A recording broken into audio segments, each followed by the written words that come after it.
Brother anopa nonsia kasie bre na so mema wache ema wakwa aba ene ya homobosom ne de to sonson wa fimpimie ne aduonumienu no emo emra sonsan ye ma yekoso ye ma mo ne amahoro sonsam edika editie edihwe pa no ya boabo ne nyina no aso ne so se kroje a ye de ebro se anopa nonsia kasie ewo XTV eso kasie boy edoso yie papa na poso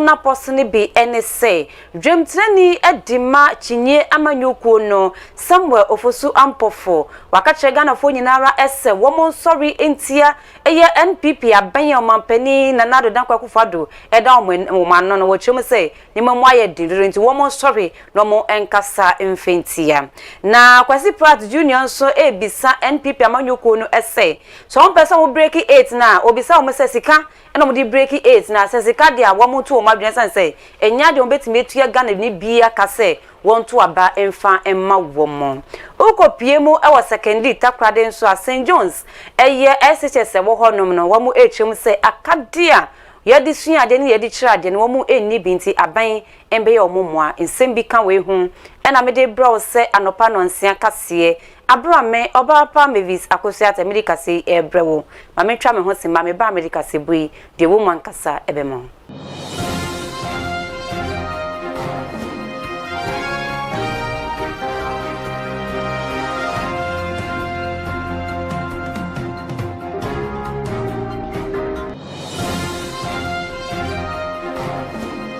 Mema akwa ababiom ediba XTV anapa nonsia kase so kase boyfriend kramponi mantemu Pokwasi Festus adumpeza building mo ena obehu XTV Samsung sa wokopiemu ewa barefoot tintan kase no so a Facebook eye XTV GH YouTube XTV Ghana TikTok XTV 391 IG Instagram XTV Ghana and someone who draw yede ebra no amwe fansha se mfemfri amanyosemo chinye amanyuko no na medo air frasie efri dreamtani ede mamanyuko no Eda Samuel Ofosu Ampofo wode ababetodwa ese oman no emu aye dindodo niema nkoyie krokro kwa mfa maganafo na ganafo samuti wana mwankasa ho so dia ede se ya ne beye kosise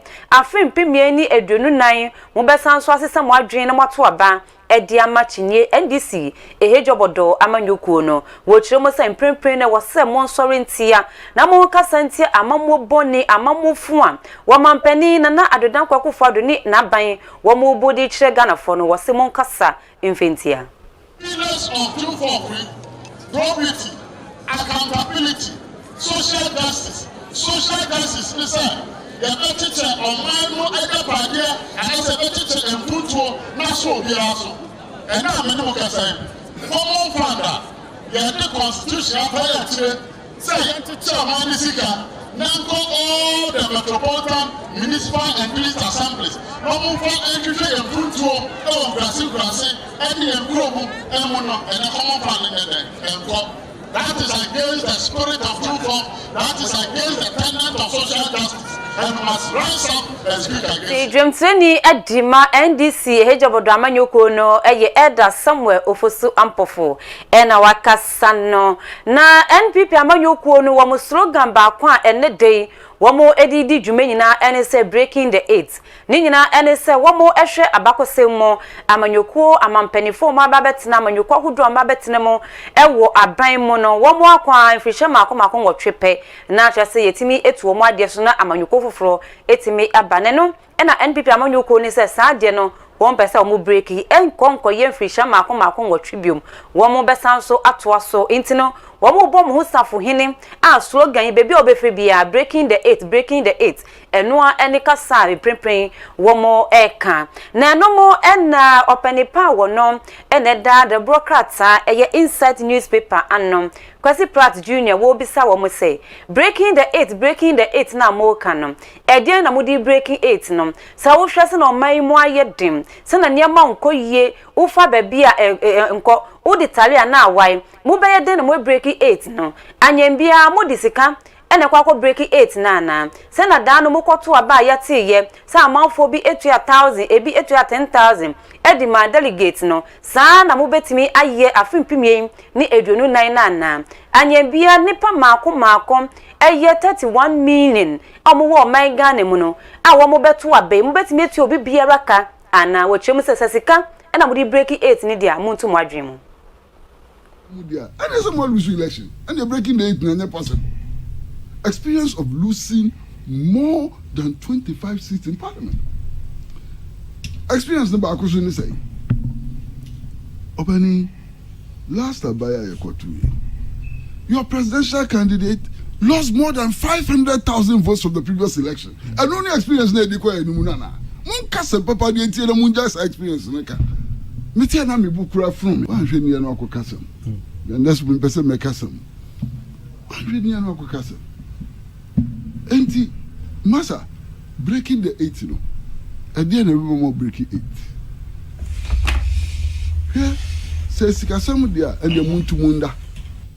because Ghana abana yekoto no nipa million ekoto aba obi eni ho a party bi eni ho benya sika atua elections ni na aka so nkoto aba man so money is out of the question. It will come down to vision.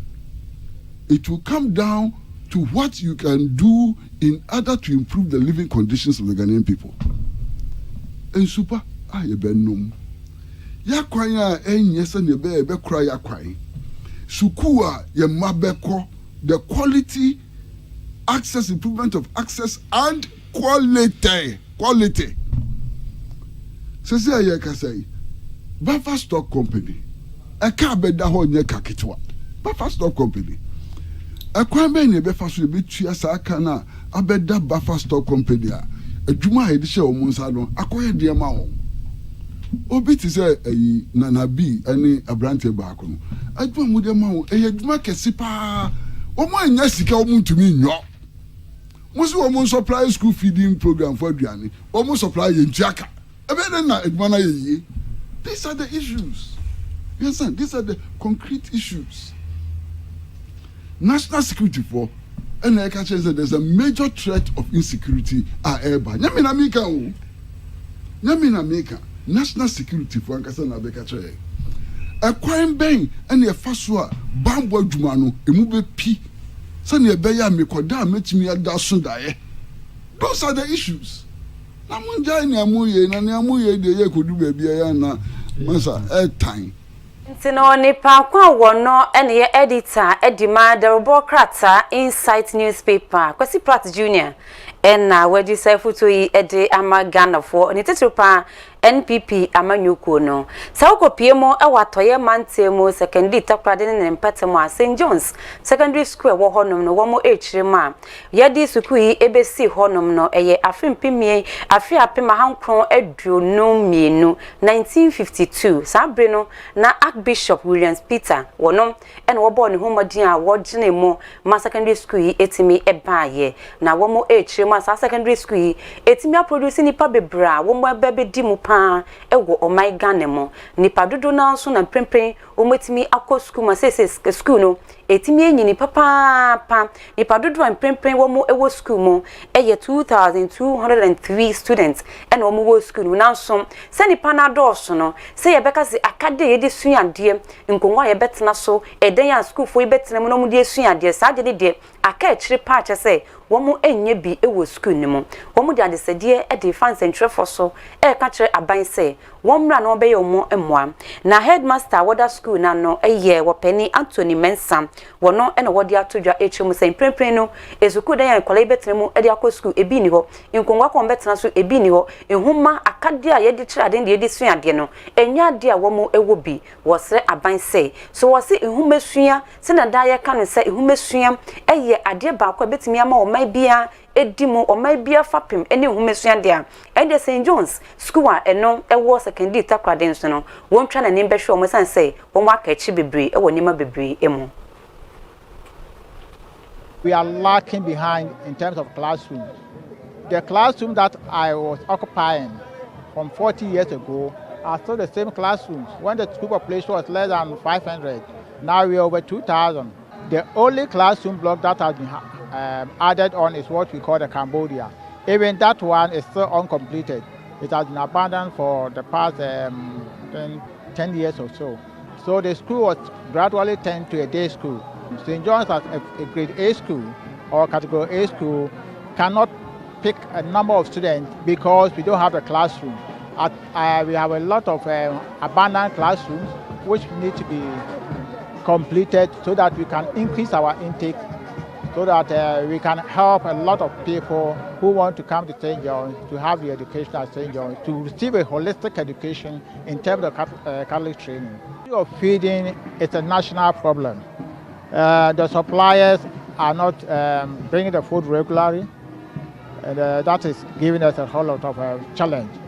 So the food comes very late, and students are normally not fed as expected of them for good academic work. Wono nso kase wie pepepe mashebedwani a wogire mu de ma de hye omo secondary honom eyonuonyam ni Andrew Ejapa wono nso de atodwa essay aban na kase hu se school no wo mu hia na ma bebre na show mu nyina bo essay enche kura aban no obetwa nene aba be hwe omo nakade ahodo a wo mu ehia nyina wode ebebre wo mu. As MP for secondary, I pledge my unflinching support to St. John's School. In this regard, let me assure the global chairman,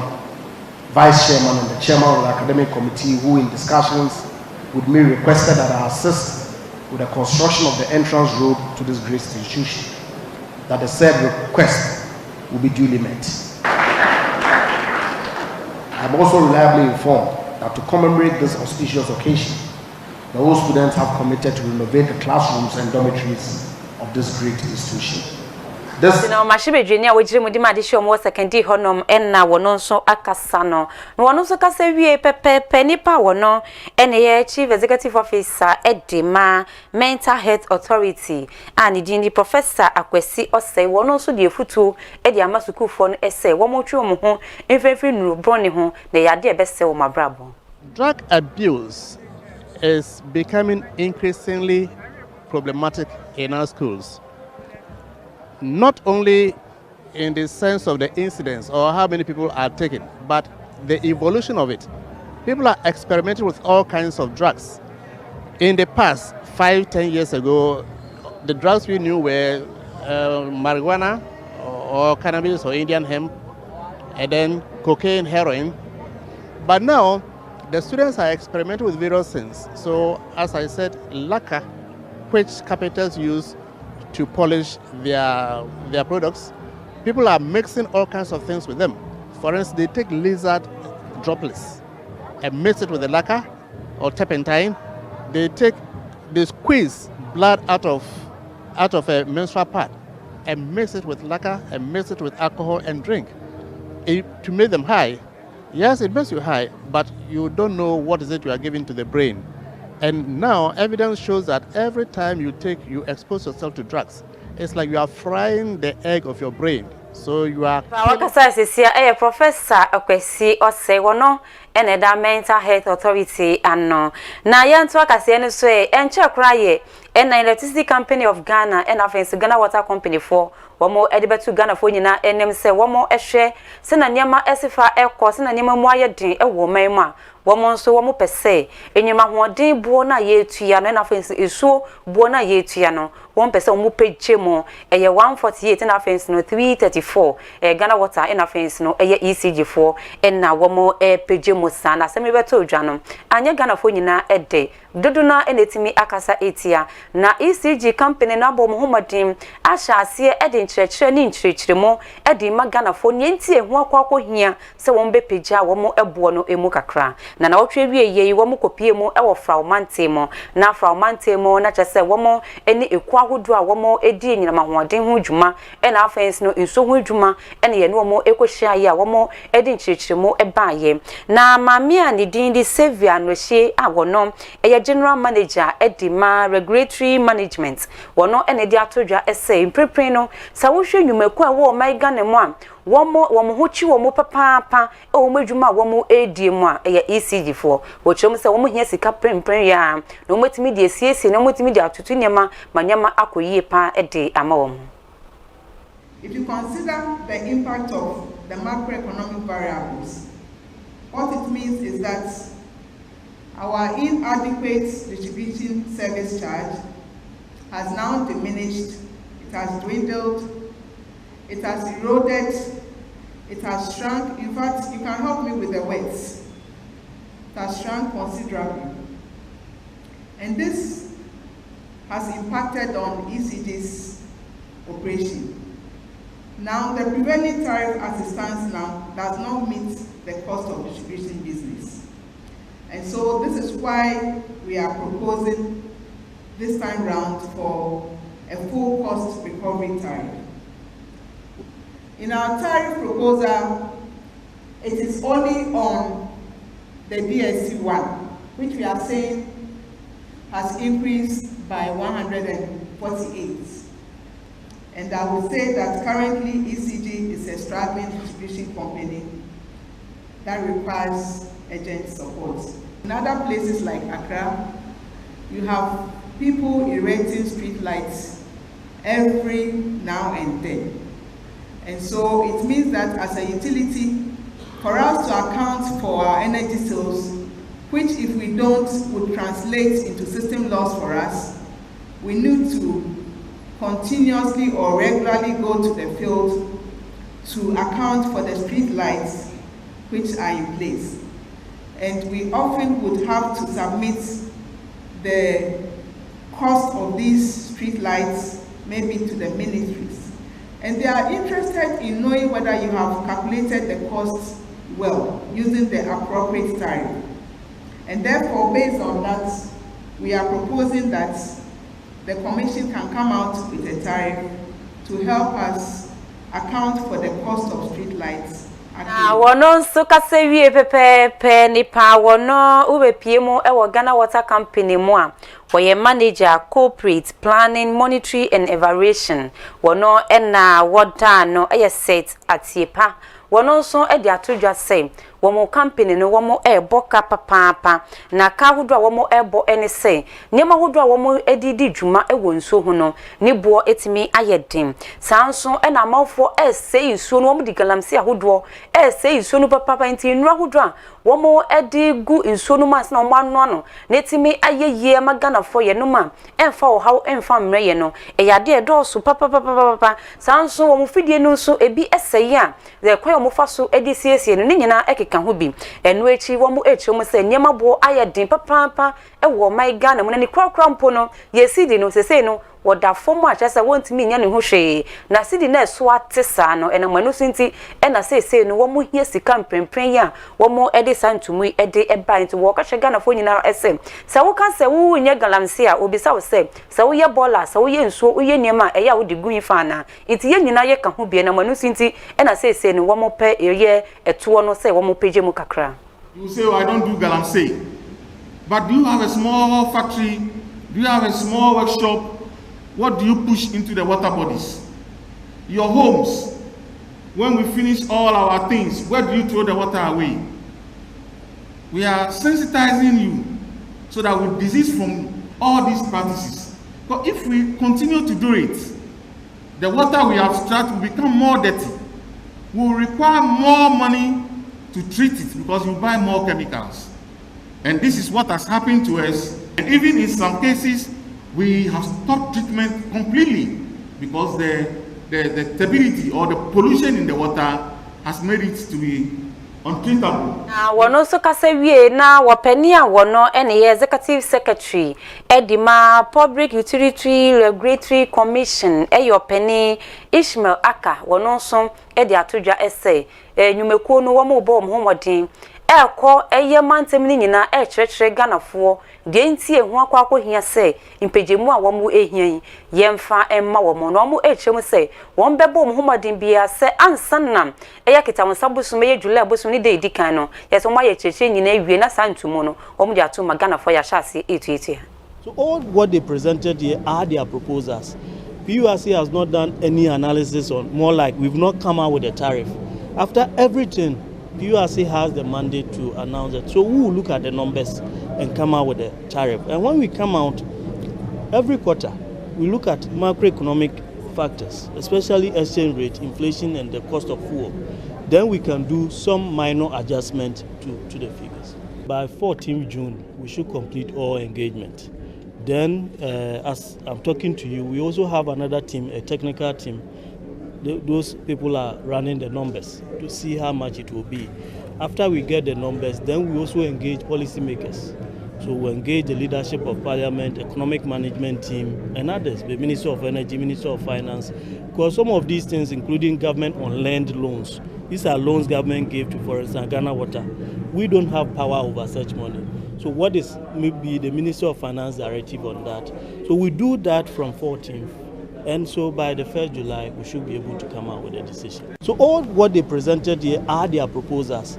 PURC has not done any analysis on, more like we've not come out with a tariff. After everything, PURC has the mandate to announce it. So who Penny Ishmael Aka, no executive secretary, Edima PURC, and our Cassana Brown Copiamo from Mantamudi Cheche, Ede Magana Fonina, de Huaco Hintia, I was sent into Mono Yenjintum. Na ya talk as no so dia na otwetwe mono e na beto dwa se adofo mienu bi ogopiemu e wo wane ne mpetema wo man kasa kwa kwhye dan mo na mo akwa kodi mpaso agro ade no aye wo mo de ya wo manije pa nti mo bom homodin edo mo phone etwetwa no mo si da bi ade we se na aye fei emikame ase ganafo wo mo hwe mo ni beji papa pa nti wo man kasa edi akwakoto social media na wa hono nso de wo mo ma ho kwan se wankasa de wakwakoye ni woden mo na wo de PS Ganafo wiase nyina ehu de wo mo bom ho modin echi wo mo egwo mo chima eduonu 2020 lashes ene yetime edi ema wo mo na enu echi ababei a chese wono ene abrantie ni wo mo kodi sampaso agura sa asemi ebaye wo chiremo se nyema nkoyi mfamma no wobone ho modin sentrefo ko hwehwe ni kira kwan ekọ honum ko hwehwe ni kira kwan ene ne etwetwe nkomo ma ni kire mo hawa hudu a wo fe mo wo kyerem se sa da no no de woni fie na owo ho na mrantie bi ebo mo homodin ebe fa ne se wo mo hia no ewo wana ahemfie ho no enti obesin na wo mo enkwe ene se wono so edi wo mochi wo se wo mo ko nyina na wo mo ugwa no na we pia no na we abonaso na we abonese na we bisa wo mo se eden kra na mayem wo mo entimi ankyere no kosi se wo mo de ne ko dru bebi a womo peso mudi no ekono womo ni ko dru ho no mbo mo homodin di ahama echichiri no edi ban eye duye bi ho en de gwei womo gwana no wose nipa bebre ejina ho no ma womo ehwe se na womo egwa no na de wote nyina ene se ai mungwa no mungwa ni ye wo chemu se na ni ra ho enti nipa dodo a womo gina ho nyina nipa ba kumpo nima wo beka se oh we de yenko ne yenko gye no wose insama wote nyina ene se womo anya ade mungwa no se ansa no mpo bedru ho no na nipa woni no ekodi se adwuma no kra no omagwa no mo yi no de free wo de dadanse na no kra mpo womo de no ekodru ho no ma wono so womo gwa no enti se wo hwe na chi ho no ma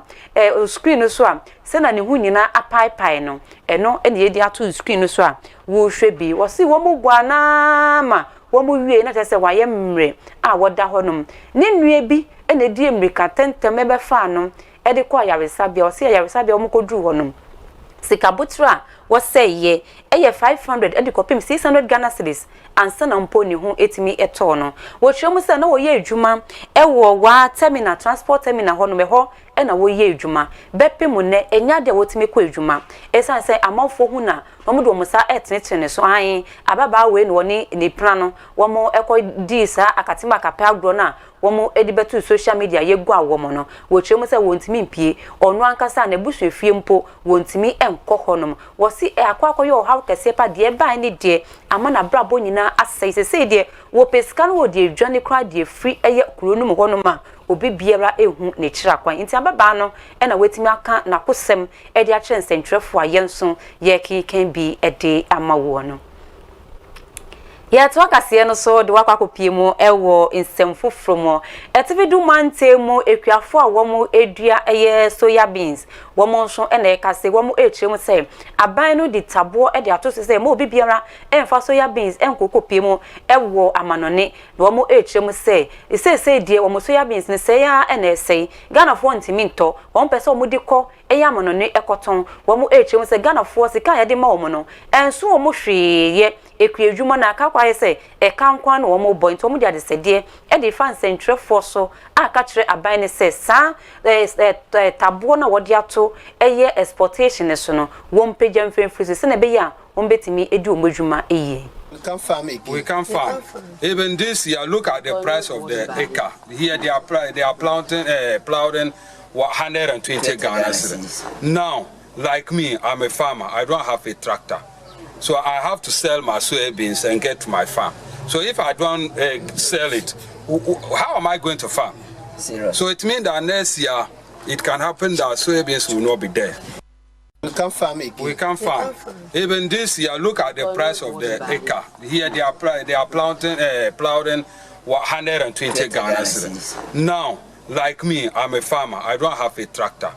So I have to sell my soybeans and get to my farm. So if I don't ekuafo a womo edua soya beans ewo eye etifidu mante mo na omudi sansem nyina wode etu dwamengira womo nsem so then na no pe kasia mede bro no mimfe ni nyina mfe nsi ha no de aka womu nyina enwumre ye de ni nyina ebe bro se XTV enwumre no nsia kase na na no pe wona omugina kamera na chi emame eye DJYX woni fit sanso MC a hodu twa metu mu eye low abra Bismarck nso eta na chi na nipa wabo ne homodin ekunchim se nyina krata sumame mambe kinkan edimawo eye Zinab Ahasan na me amekinkan edimawo nso eye obapa Mavis Akosua Ate executive producers eye boss de ne boss so na no page me de biara wo de bia ade biara wo ton so we bia school se we osofo pe airtime e preach no bomadia na tweben XTV ye marketing team no de hia ne se wo be freye o freye ye no be kasa fefefe ne ya cheche onyema ene so ye be bo wodwuma wo de ro e de ama ma wo nso we ni etimi agye ho freye e was 0204 700 404 0204 700 404 medasi so be ni sa pepepe e de amame me so so de agudie mo nsem de wo petie de wo pa hwe de se fatase ye de ma ono eno na me nua be ma Michael Ofori ata Mr. Mwat waye krado papa wodi ebro enti bomadia enyi we fide nfefre sense de odi ben de emu odu esutre bai wai ankasa medasi emomu enihwe